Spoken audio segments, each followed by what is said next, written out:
तो आज हम अपना लेक्चर 2 स्टार्ट करेंगे वेरिएबल। इसमें हम लोग पढ़ेंगे वेरिएबल्स के बारे में, डेटा टाइप्स के बारे में, int data type, character data type, float data type, Boolean data types और डबल डेटा टाइप्स के बारे में। सबसे पहले हम लोग देखते हैं कि वेरिएबल्स क्या होता है। वेरिएबल्स C++ में it's a container to store a data type. Variable से कंटेनर होता है जिसमें कि हम लोग अपने डाटा टाइप को स्टोर करते हैं। Container to store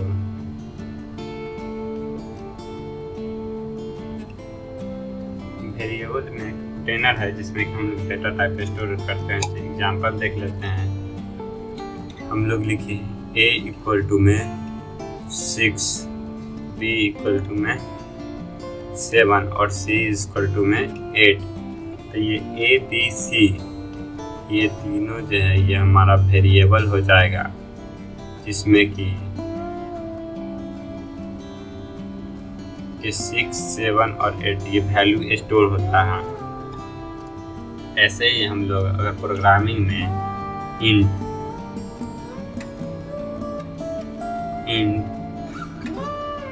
as equal to में 20 लिखे, इसका मतलब कि हमारा एक डेटा टाइप है, इसको डेटा टाइप बोलते हैं।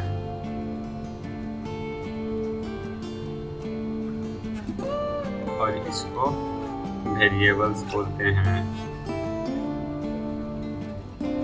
और ये हो गया हमारा वैल्यू। हमारा जैसे ही हम अपने प्रोग्रामिंग में इंट एज इक्वल टू 20 में लिखे, हमारे मेमोरी के अंदर में एक कंटेनर बन गया जिसके अंदर एज नाम का वेरिएबल बन गया। यहाँ पे हम लोग अपना डेटा को स्टोर करते हैं, अपना वैल्यू को स्टोर करते हैं इस कंटेनर में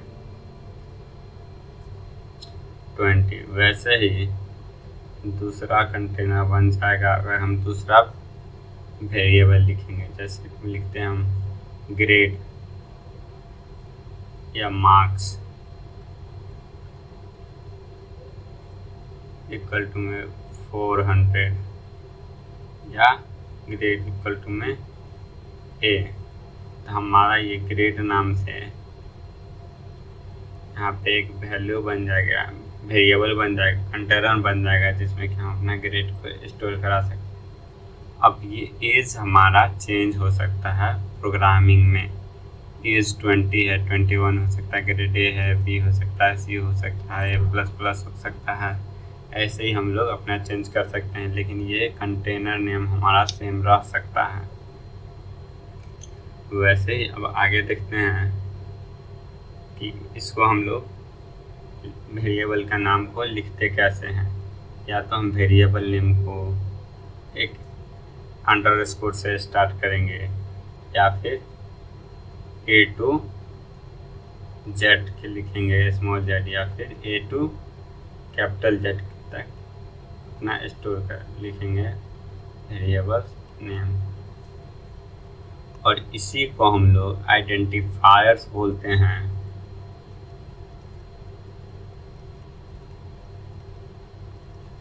आइडेंटिफायर्स जिसको हम लोग इसी को बोलते हैं। इसके बाद हम देखते हैं कि जो लिखे हम ग्रेड इक्वल टू में, जैसे कि हम एक वेरिएबल बनाएं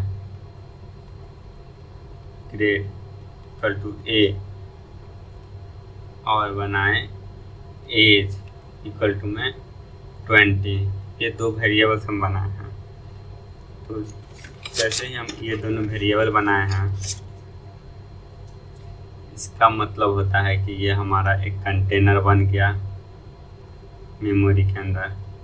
इस कंटेनर में ये एज आके स्टोर हो रहा है। तो ये 20 आके कैसे स्टोर होगा, ये डायरेक्टली 20 के फॉर्म में नहीं लिखाएगा। हमारा जो सिस्टम है वो बाइनरी नंबर समझता है। तो ये 20 को कन्वर्ट करेगा 0 और 1 के फॉर्म में, जिसको हम लोग बाइनरी नंबर बोलते हैं। बाइनरी नंबर बोले तो ये 0 और 1 के फॉर्म में लिखा। अब देखेंगे कि ये ए को कैसे स्टोर कराएगा यहाँ पे कैरेक्टर वैल्यू को। तो ए को स्टोर कराने के लिए हमारा ASCII एस का वैल्यू होता है। एस का वैल्यू क्या होता है? American standard code of interchange. इसका मतलब होता है ए को एक फिक्स्ड वैल्यू से हम एक बताया गया है, जिसमें कि ए का मतलब होता है 65, बी का मतलब होता है 66 और सी का मतलब होता है 67। ऐसे ही स्मॉल ए का मतलब होता है 97, बी का मतलब होता है 98 और सी का मतलब होता है 99। तो अब इस अगर हमको ए को स्टोर कराना होगा यहाँ पे, तो हम इसको 66, 68 समझेंगे और इस 68 को बाइनरी नंबर के फॉर्म में चेंज करके तब जाके यहाँ पे ए को स्टोर कराएगा 0 और 1 के फॉर्म में। अब हम ये देख लिए। अब ये इंटीजर जो हम लोग प्रोग्रामिंग लिखते हैं अपने कोड में, तो ये एक डेटा टाइप है। तो देखते हैं अब ये डेटा टाइप होता क्या है। सबसे पहले इंटीजर डेटा टाइप आता है। डेटा टाइप इंट नाम का एक डेटा टाइप है, जिसमें कि हम लोग अपना इंटीजर वैल्यू स्टोर करते हैं। और इस इंटीजर वैल्यू का कैपेसिटी है 4 बाइट्स। 4 बाइट्स, इसमें हम लोग 4 बाइट्स तक का वैल्यू को स्टोर कर सकते हैं। अब ये 4 बाइट्स करने का मतलब है 1 बाइट इक्वल टू में 8 बिट्स। एक बाइट में 8 बिट्स होता है। तो जैसे ही 8 बिट्स है तो एक कंटेनर बनाते हैं जिसमें कि 8 बिट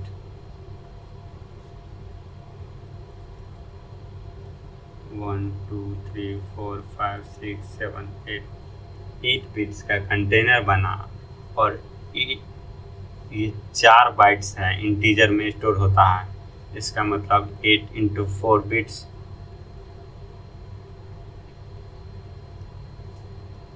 तो इसका आ जाएगा 32 बिट्स। इंटीजर में 32 बिट्स तक का वैल्यू हम लोग स्टोर कर सकते हैं।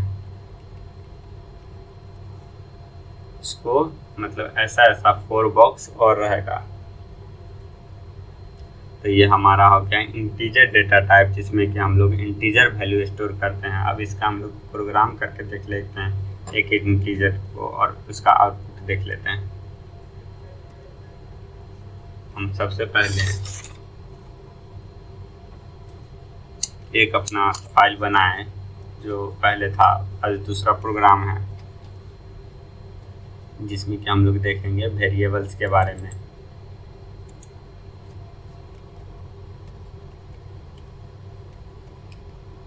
variable.cpp नाम से फाइल बनाएं।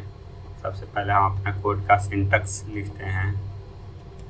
include stdio.h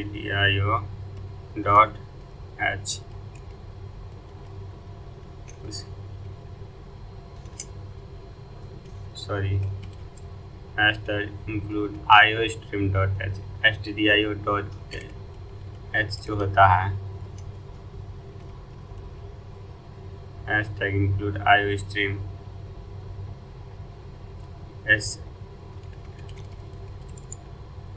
iostream। इसके बाद आएगा यूजिंग नेम स्पेस std। इसका आएगा इंट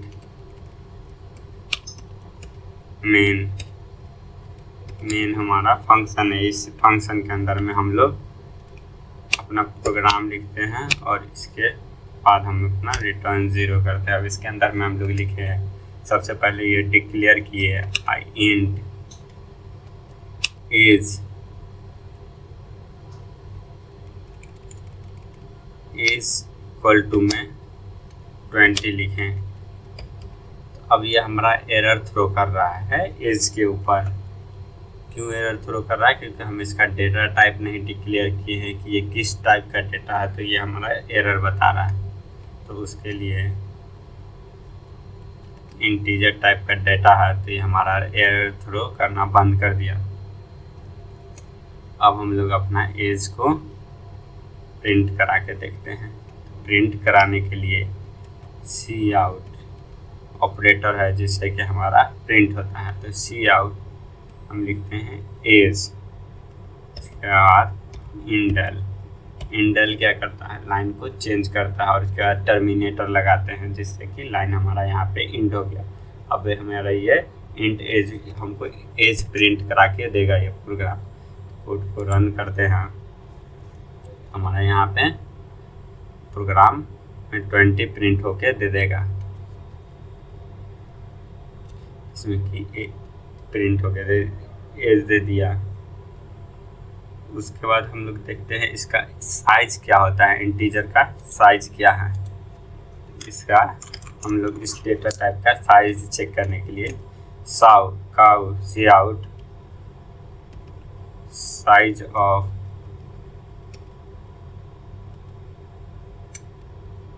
एज, इसके बाद इंडेल।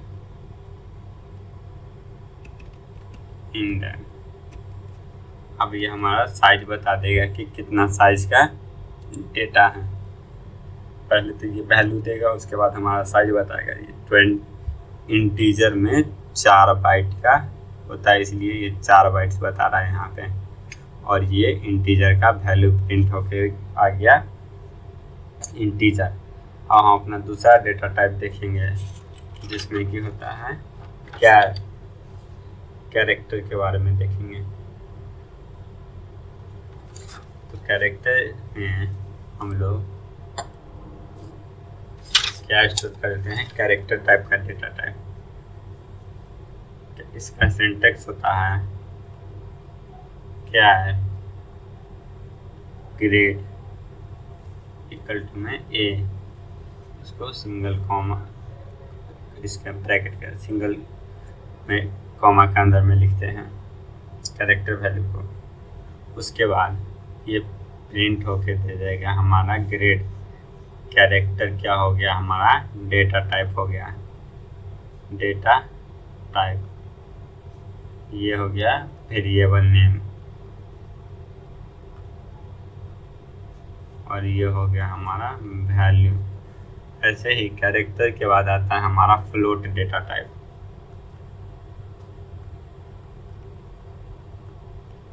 फ्लोट में हम लोग क्या करते हैं? कैरेक्टर का स्टोरेज कितना है? 1 बाइट का, 1 बाइट का इसमें कैपेसिटी है।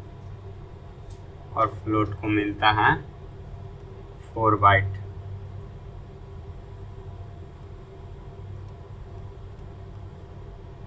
फ्लोट में हम लोग पॉइंट में वैल्यू स्टोर करते हैं, जैसे कि इंटीजर में हम लोग सिर्फ 20 लिखें, वैसे ही फ्लोट में हम लोग 20.1 2 3 ऐसे करके लिखते हैं। उसी प्रकार एक और डेटा टाइप होता है Boolean data type. Boolean data type में इसको 1 बाइट मिलता है, और इसके अंदर हम लोग या तो यस या तो नो प्रिंट कराते हैं, या तो हाँ या तो नो। यस या नो, बोथ में से एक कंडीशन ट्रू होगा। और जो यस और नो है, इसको कंप्यूटर में यस का मतलब होता है 1 ट्रू, और नो का मतलब होता है फॉल्स मीन्स 0। तो या तो 1 प्रिंट होके देगा या तो 0 प्रिंट होके देगा। 1 प्रिंट करके दे रहा मतलब ट्रू वैल्यू है, और 0 प्रिंट करके दे रहा मतलब फॉल्स है। उसके बाद वैसे ही आता है एक डबल को मिलता है 8 बाइट।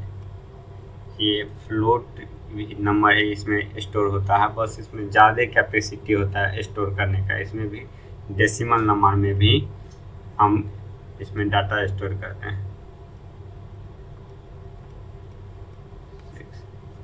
अब इस सब का एग्जाम्पल देखते हैं अपने प्रोग्रामिंग में। सबसे पहले हम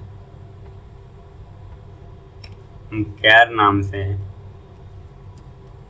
कैरेक्टर नाम से एक डेटा टाइप बनाए जिसमें कि हम लोग ग्रेड स्टोर करा रहे हैं। ग्रेड क्या स्टोर हो रहा है हमारा? ए।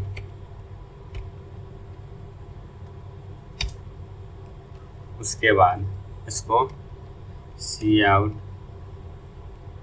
ग्रेड इंडल, तो ये हमारा ग्रेड प्रिंट करा के दे देगा। सी आउट स्टेटमेंट, ये इस लाइन को कमेंट कर देते हैं और इसको भी कमेंट कर देते हैं इस वाले को। तो ये हमारा ग्रेड प्रिंट करा के दे देगा जिसका वैल्यू आएगा ए प्रिंट हो गया। इसी प्रकार हम नेक्स्ट देखते हैं जिसमें कि फ्लोट के बारे में। फ्लोट में क्या है? हम लिखते हैं फ्लोट प्राइस इक्वल टू में 35.6। अब इसको हम प्रिंट करा के देखेंगे प्राइस को। सी आउट प्राइस, उसके बाद इंडल। अब ये हमारा प्राइस प्रिंट होके दे देगा।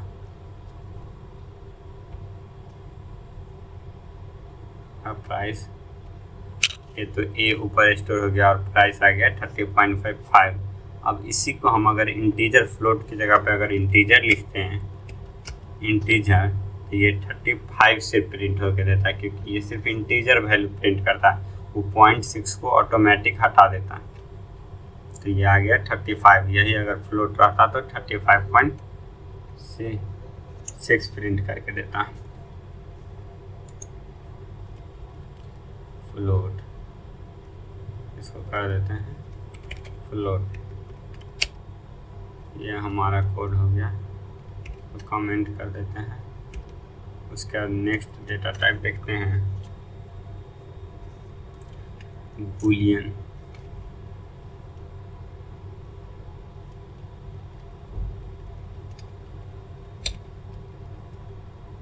bool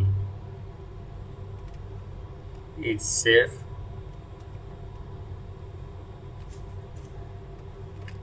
equal to में true। तो सी आउट is safe